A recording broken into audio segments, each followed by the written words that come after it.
نتعلم نخطو نتقدم وننير الدرب إذا أظلم نتعلم والعلم. بسم الله الرحمن الرحيم، والصلاة والسلام على نبينا محمد وعلى آله وصحبه أجمعين. مرحبا بكم في منصتكم منصة الأستاذ همام الأكاديمية. واليوم درسنا لطلاب الصف السادس ابتدائي في مادة الرياضيات في الوحدة الثالثة النسبة المئوية. درسنا اليوم حيكون عبارة عن حل تمرين الدرس الأول. إذا عندك مسألة من مسائل التمرين ما فاهمة من المسألة 2 إلى المسألة 6 تابع الفيديو حتى النهاية، هنحل فيه كل المسائل دي إن شاء الله. طيب المسألة الأولى: إذا قطع عداء مسافة 9 كيلومتر من المسافة الكلية لمضمار والتي يبلغ طولها 36 كيلومتر، أوجد النسبة المئوية للمسافة التي قطعها. قبل نعمل أي حاجة نكتب قانون النسبة المئوية. النسبة المئوية بتعبر عن الجزء إلى الكل، هيساوي معناته الجزء على الكل في 100%. نجي نطلع من هنا الجزء من هنا الكل. نقرأ المسألة مرة ثانية. قطع عداء مسافة 9 كيلومتر من المسافة الكلية لمضمار، والمضمار ده طوله كله 36.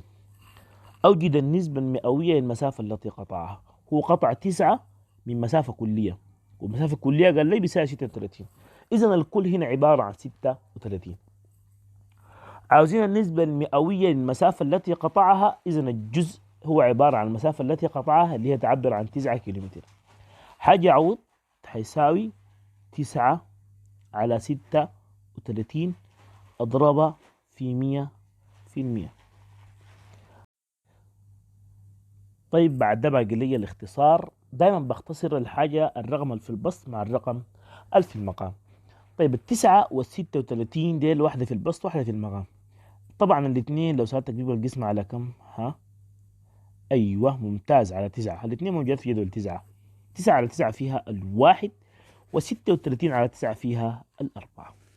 طيب بقى في المقام في 4 وفوق في واحد، معناتها ما بأثر في الضرب، وهنا في 4 وفوق في 100، اختصرهم مع بعض.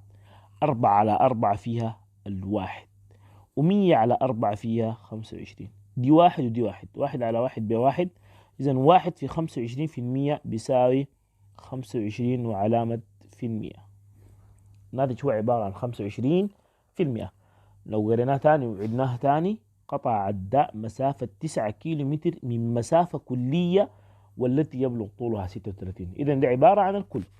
أوجد النسبة المئوية للمسافة التي قطعها، يعني عاوز النسبة المئوية للتسعة من 36، تبقى 9 على 36 في 100%. طيب في المسألة الثانية: أحرز الطالبة 247 درجة من 250. كم النسبة المئوية لنتيجة الطالبة؟ هي أحرزت كم؟ 247 من كم؟ 250. طيب نكتب القانون. النسبة المئوية بيساوي الجزء على الكل في 100%. طيب ظاهر هنا الجزء 247 وظاهر الكل 250، اضربها في 100%. طيب اختصر. طبعا ظاهر 250 مع 100 في اختصار، اقسمهم كده الاثنين على 25. 250 على 25 فيها 10، و100 على 25 فيها 4. اضرب 4 في العدد ده وبعدين اقسمها على 10. طيب 4 في 7 ب 28، 8 معاي الاثنين. 4 في 4 ب 16 زائد 2 18، 8 معاي الواحد. 4 في 2 ب8 زائد 1 9، وما أنسى إنه مقسوم على 10 وفي علامة في المية. طيب العدد ده مقسوم على 10، بحول العشرة لفاصلة عشرية. لو في 100 الرقم بيمشي كده منزلتين، لو في 10 بيمشي منزلة واحدة. يعني لو 10 بخط الفاصلة هنا، لو في المقام في 100 بخط الفاصلة بجاي، لو في ألف بخط الفاصلة بجاي بعد 3 أرقام، يعني لأنه في 10 همشي بعد رقم واحد هنا، يعني حيكون هيساوي، طبعا بزيح العشرة تحت، 98.8%. العشرة هتقول لي وين؟ هقول لك بدلناها بالفاصلة دي. لو في 100 كان بديلها بعد رقمين، الرقمين انا ماشي كده. وهكذا. طيب نشوف المسألة الثالثة. جلس 400 من الطلاب لأداء امتحان، فأحرز طالبان فقط الدرجة الكاملة، كم النسبة المئوية للطلاب الذين أحرزوا الدرجة الكاملة؟ نكتب القانون.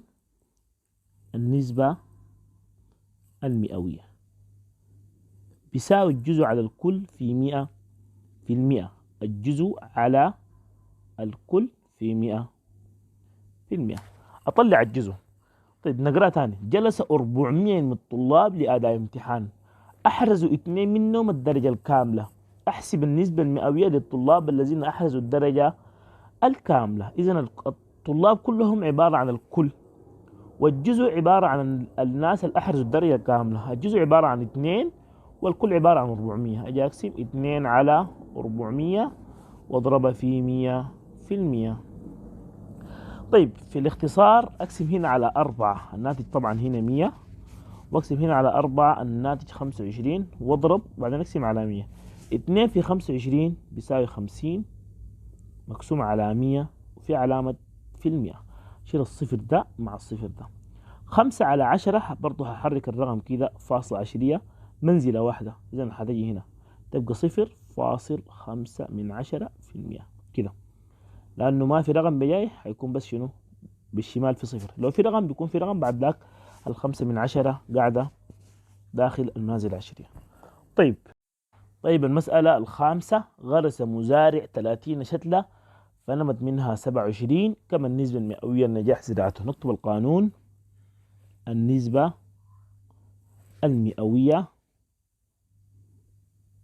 بيساوي الجزء على الكل في 100 في المئة. طيب نطلع الجزء ونطلع الكل.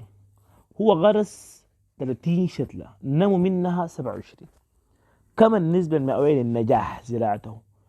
نجح عن 27 معناتها ده عبارة عن جزء، وهو أصلا غرس 30 معناتها ده عبارة عن الكل. إذن حيساوي 27 على 30 في 100 في المئة. نجي نختصر بعد ده. الصفر اللي هنا ده ممكن أشيله مع الصفر بتاع 100 لأنه واحد في البسط واحد في المقام. 3 على 3 فيها 1، 27 على 3 فيها 9. هي أضربها شنو في 10 دي؟ 9 في 10 ب90، وفي علامة بتاعت النسبة المئوية. تمام. الموضوع كله عبارة عن قانون واختصار، نركز كويس.